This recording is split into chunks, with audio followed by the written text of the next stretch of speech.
সকাল ৭টা থেকে ৭:৩০টার মধ্যেই আমি ছাদ বাগানে আসি। আর এই সময়টাতে এসে সাধারণত গাছের গোড়ায় পানি দিয়ে থাকি। তবে আজকে কয়েকদিন ধরে যেহেতু বৃষ্টি হচ্ছে, তাই আজকে আর পানি দিব না। সব গাছের গোড়ায় ভিজা আছে। তো ভাবলাম যেহেতু পানি দিতে হবে না, তাহলে ছাদের অন্যান্য কিছু কাজ আছে, সেই কাজগুলোই সেরে নেই।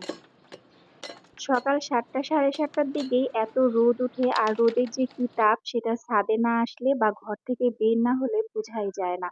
গতকালকে আমি একটা ভিডিও দিয়েছিলাম আর সেই ভিডিওতে দেখিয়েছিলাম নতুন করে একটা মাচা দিয়েছি লাউ গাছের জন্য। তো সেই লাউ গাছগুলো আসলে কিভাবে মাচায় উঠবে সেই ব্যবস্থাটা করে দিতে পারিনি, সময় হয়নি। তো ভাবলাম যে আজকেই কাজটা করে দেই আর যেই কথা সেই কাজ। আপনারা তো দেখতেই পাচ্ছেন বাঁশ কেটে নিয়েছি আর সেই বাঁশগুলো দিয়েই আমি লাউয়ের চারাগুলো বেঁধে দিচ্ছি বাঁশের সাথে, যেন চারাগুলো সুন্দর করেই মাচায় উঠতে পারে। আর এখানে আমি প্রায় ৫-৬টা গাছ লাগিয়েছিলাম আর সেই সবগুলো গাছই যেহেতু উঠেছে, তো এই জন্য সবগুলো গাছ এদিক সেদিকে ছড়িয়ে গিয়েছিল, সেই গাছগুলো ঠিক করে দিলাম। লাউ গাছের সুবিধার জন্য সেখান থেকে একটা তুলসী গাছ তুলে ফেলেছি। ভেবেছিলাম ফেলে দিব, পরে ভাবলাম যে না, রেখে দেই। আর সেই জন্যই তুলসী গাছটাও একটা পাত্রে লাগিয়ে দিলাম। আর লাউ গাছটা যেহেতু ঠিক করে দিয়েছি আর বেশ কয়েকদিন ধরে বৃষ্টি হচ্ছিল আর সময়ের কারণে লাউ গাছের গোড়াতে আসলে কোনো খাবারই দেওয়া হয়নি। এখন যেহেতু এগুলো মাচায় উঠবে, তাই এদের তো কিছু খাবার দিতেই হয়। আর সেই জন্যই নিয়ে নিয়েছি শুকনো গোবর। আর শুকনো গোবরের সাথে কিছুটা এপসল সল্ট দিয়ে দিলাম। আর যেন পোকামাকড় না হয় সেই জন্য দিয়ে দিলাম ফুরাডান। এই ফুরাডানটা মাটিতে কেঁচো থেকে শুরু করে সব ধরনের পোকামাকড় দূর করতে সাহায্য করে। তো এই তো সবগুলো জিনিস দিয়ে ভালো করে এই শুকনো গোবরের সাথে মিশিয়ে নিলাম।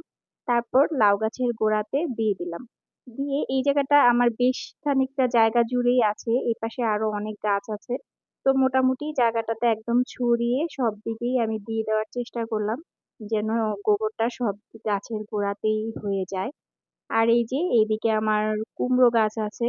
মাশাআল্লাহ, এবারের কুমড়ো গাছটাও অনেক সুন্দর ছড়িয়েছে।